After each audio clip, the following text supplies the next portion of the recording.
கிறிஸ்துவுக்குள் என்றும் நிலைத்திருங்கள். தந்தை, மகன், தூய ஆவியின் பெயராலே ஆமீன்.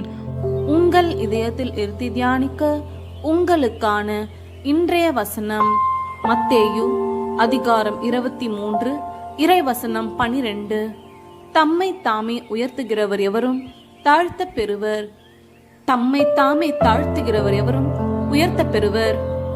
ஜெபம். எங்களை நேசித்து பாதுகாக்கும் பரம தந்தையே, இன்றைய நாளில் நீர் எங்களுக்கு கொடுத்த இறை வசனத்திற்காக உமக்கு நன்றி கூறுகின்றோம். உம் பிள்ளைகளாகிய எங்களுக்கு தாழ்ச்சியான உள்ளத்தை தந்து எங்களை ஆசிர்வதியும். நீதி, இரக்கம், நம்பிக்கையை அடித்தளமாக கொண்டு எங்கள் வாழ்வில் அனைத்து காரியங்களையும் நாங்கள் ஏறெடுக்க வேண்டும். நீர்தாமே எங்களை ரட்சித்து வழிநடத்துவீராக. ஆமீன்.